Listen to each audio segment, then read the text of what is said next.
Salut mes chers élèves et bienvenue dans cette vidéo où l'on va continuer le premier chapitre, continuité d'une fonction numérique. Voilà le schéma de cette séance. On va essayer à déterminer deux notions. La première, c'est théorème des valeurs intermédiaires, contient 4 parties. Et la deuxième partie sera cas d'une fonction continue et strictement monotone. Commençons alors par la première partie de cette vidéo, théorème des valeurs intermédiaires. Propriété. F, une fonction continue sur un intervalle un intervalle AB. Et lambda un nombre réel, si on prend lambda entre f de A et f de B, alors la droite d'équation y égale à lambda coupe la courbe CF au moins une fois. Dans ce cas, j'ai C1, C2 et C3. Si lambda est compris entre f de A et f de B, il existe au moins un nombre réel C. Dans ce cas, c'est C1 ou bien C2 ou bien C3. Compris entre A et B. A et B appartient à l'intervalle A et B, tel que C, c'est la solution de l'équation f de x égale à lambda. Autrement dit, f de C égale à lambda.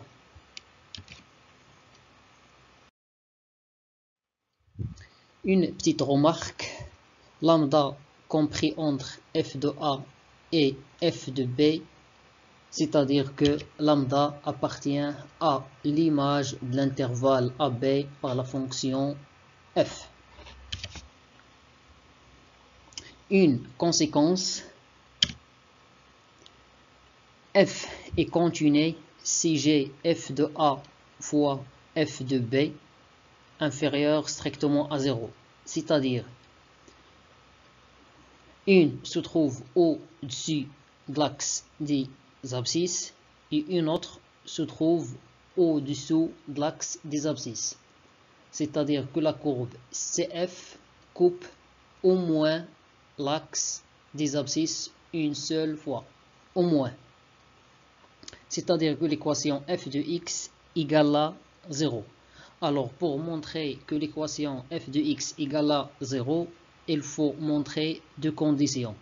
F soit continu et la deuxième condition, f de A fois f de B inférieur strictement à 0.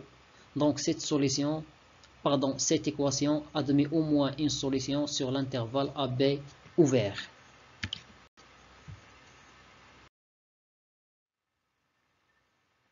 Un exemple montrant que l'équation sinus x égale à x moins n demi admet au moins une solution dans l'intervalle 0p.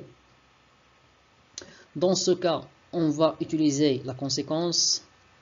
Tout d'abord, on a besoin d'une fonction f.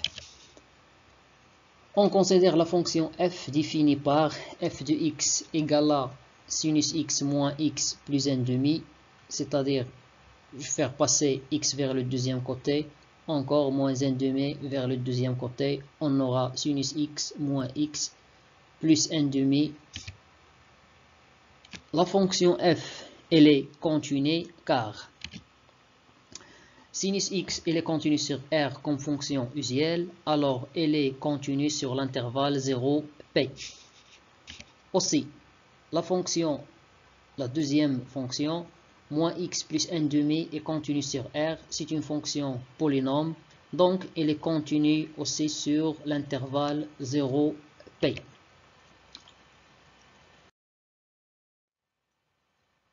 Alors, la fonction f est continue sur l'intervalle 0p comme somme de deux fonctions continues. La première fonction, c'est sinus. La deuxième fonction, c'est la fonction polynomiale moins x, définie par moins x plus n demi. Alors, la première condition de la conséquence est vérifiée. f est une fonction continue. Il ne reste à vérifier que f de a fois f de b inférieur strictement à 0, tel que dans ce cas a c'est 0 et b c'est p. Alors, on a f de 0, je remplace x par 0, c'est sinus 0 moins 0 plus 1 demi. On sait que sinus 0 c'est 0, alors il me reste 1 demi supérieur strictement à 0. Sinus p, pardon, f de p c'est sinus p moins p plus 1 demi. Moins p plus 1 demi c'est inférieur strictement à 0. Moins pc environ moins 3,13,14 et 1 demi c'est 0,5. Donc f de a fois f de b est inférieur strictement à 0, tel que a c'est 0 et b c'est p. Alors la deuxième condition de la conséquence est vérifiée. D'où on conclut que d'après le théorème des valeurs intermédiaires, une conséquence, il existe au moins un élément C dans l'intervalle 0P tel que f de C égale à 0.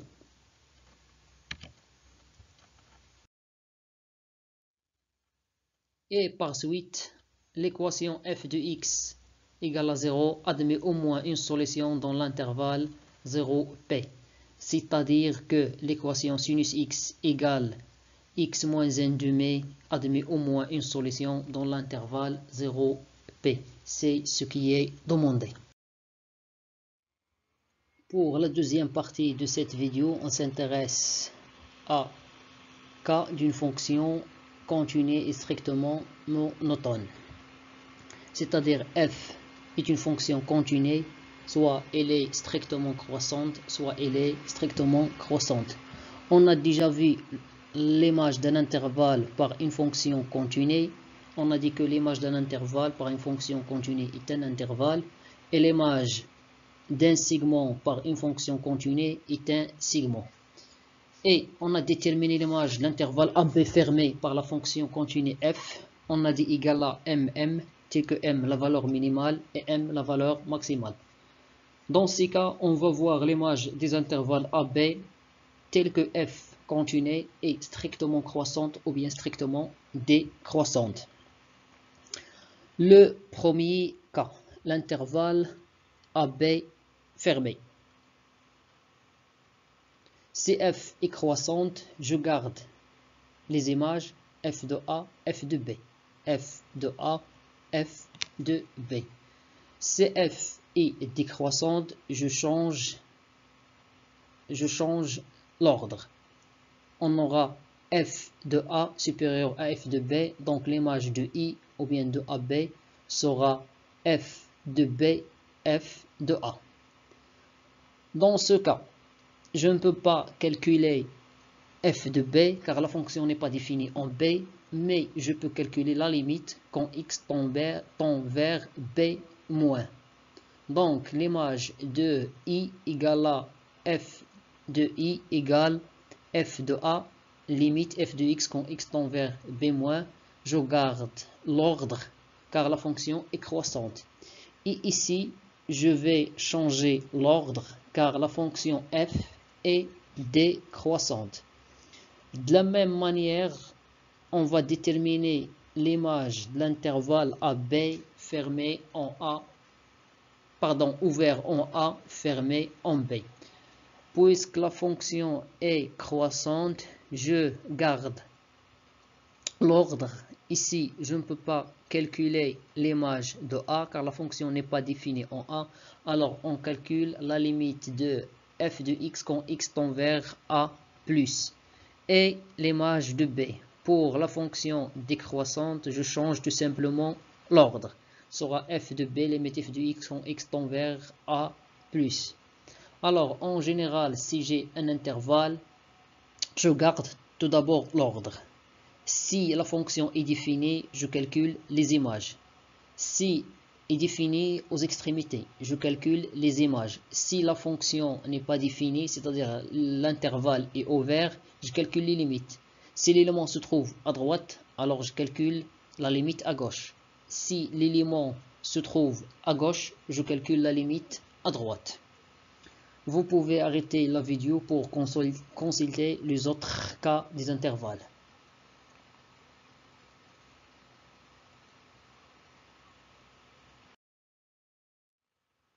Une deuxième conséquence, f est une fonction continue. Alors pour lambda compris entre f de a et f de b, on a dit que l'équation f de x égale à lambda admet au moins une solution. C'est le théorème des valeurs intermédiaires. Si on rajoute la condition f est strictement monotone, alors cette équation admet une unique solution C, telle que C elle est entre A et B.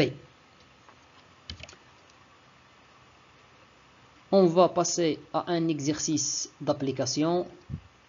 On va appliquer cette dernière conséquence.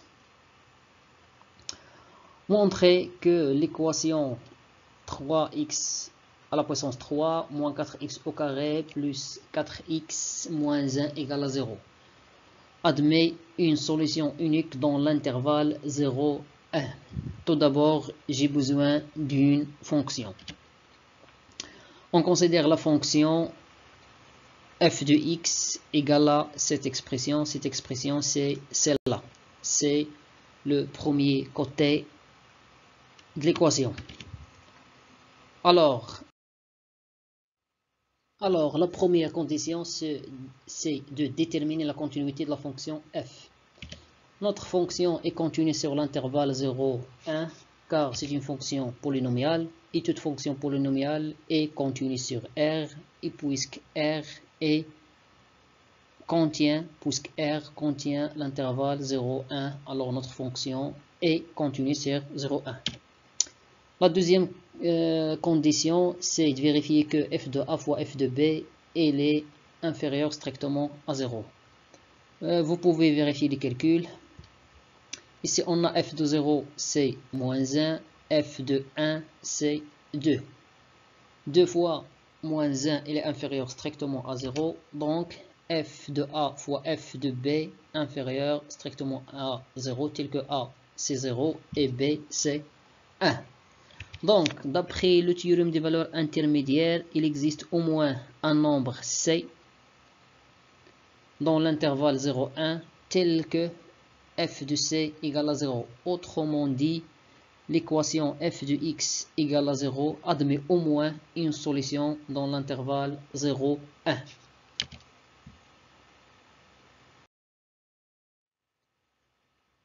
La troisième condition, la monotonie de la fonction f. On a f est une fonction polynomiale, alors elle est dérivable sur R et par suite il est dérivable sur 0, 1. Donc, quel que soit x appartienne à R, f' de x égale 3x à la puissance 3 moins 4x au carré plus 4x moins 1 tout prime. J'utilise les opérations sur les fonctions dérivables. Alors, on aura 3x à la puissance 3' moins 4x au carré' plus 4x' moins 1'. La dérivée de x carré, la dérivée de x3, c'est 3x carré. La dérivée de x carré, c'est 2x. La dérivée de x, c'est 4. La dérivée d'un nombre réel, c'est 0. Donc, on aura f' de x égale à 9x au carré moins 8x plus 4. Pour déterminer la monotonie de la fonction f, il faut déterminer le signe de cette expression. La dernière expression s'écrit sous la forme d'un polynôme du second degré, alors on va calculer delta pour déterminer le signe. On a delta égale à b au carré moins 4ac, tel que b c'est moins 8, a c'est 9 et b c'est 4. Vous pouvez vérifier encore que delta il est inférieur strictement à 0.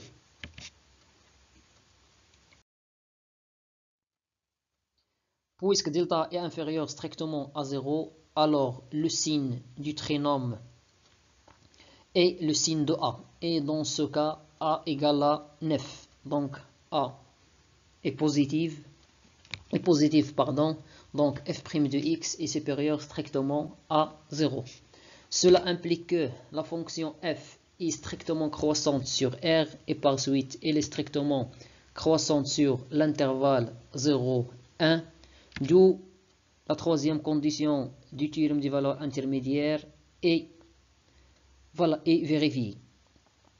Donc d'après le théorème des valeurs intermédiaires, il existe un C unique dans l'intervalle 0, 1 tel que f de c égale à 0. Autrement dit, l'équation f de x égale à 0 admet une solution unique dans l'intervalle 0, 1.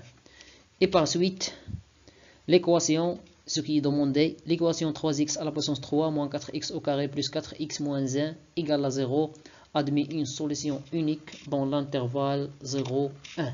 Ce qu'il fallait démontrer.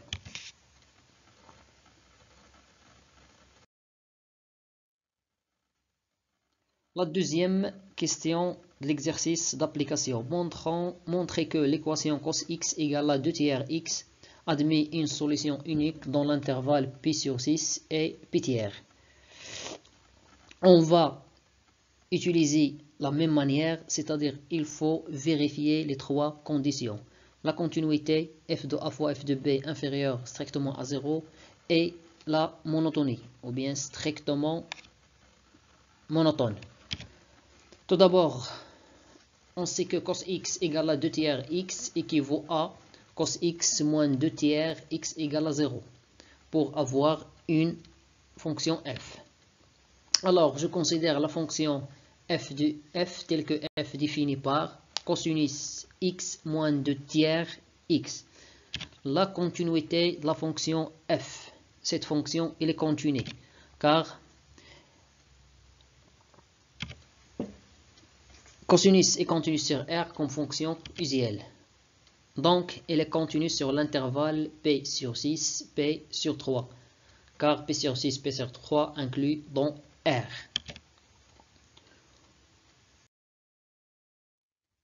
Aussi, la fonction moins 2 tiers x est continue sur R comme fonction polynomiale. Donc, elle est continue sur l'intervalle P sur 6, P sur 3. Par suite, on va calculer les images P, f de P sur 6 et f de P sur 3. C'est cosinus P sur 6 moins 2 fois P sur 6. Cosinus P sur 6, c'est racine 3 sur 2. Ici, je vais simplifier avec 2. Il me reste P sur 3 multiplié par 3, c'est P sur 9. Après, je mets au même dénominateur. Alors 9 racine 3 moins 2p.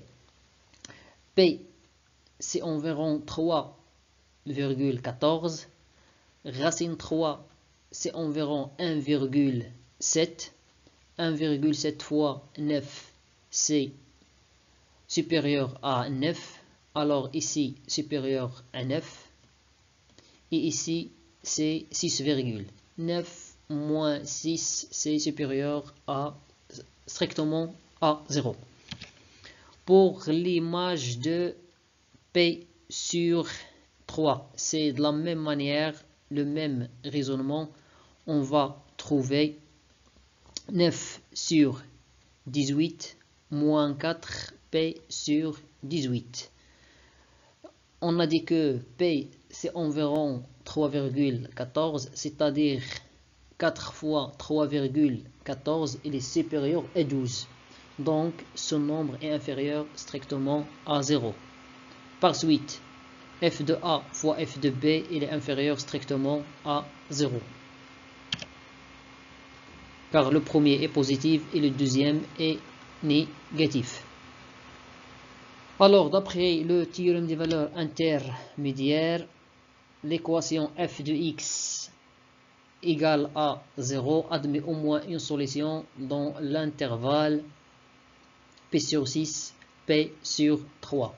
Passons à la monotonie. Pour déterminer la monotonie, on va calculer la dérivée de la fonction f.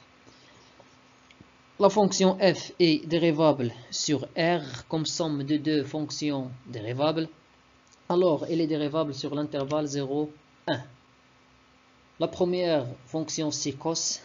Elle est dérivable sur R. La deuxième fonction, c'est x tend vers moins 2 sur 3, x. C'est une fonction polynomiale dérivable sur R.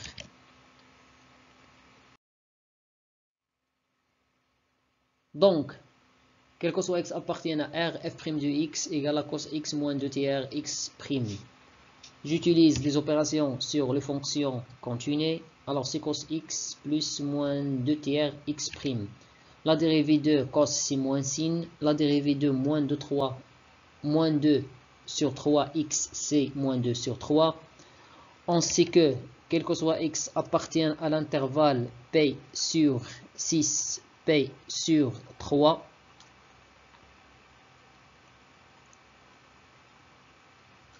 Le sinus est,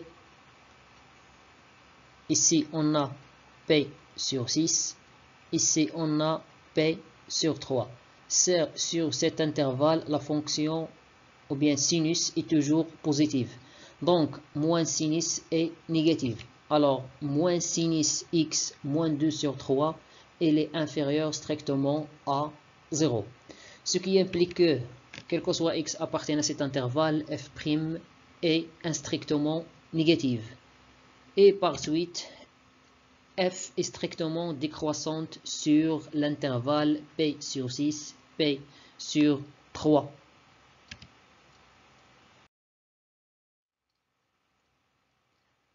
Cela signifie que f est strictement monotone et d'après le théorème des valeurs intermédiaires, il existe un c unique dans l'intervalle p sur 6, p sur 3, tel que f de c égale à 0 et par suite, la fonction ou bien l'équation cosinus x égale à 2 tiers x admet une solution unique dans l'intervalle p sur 6, p sur 3.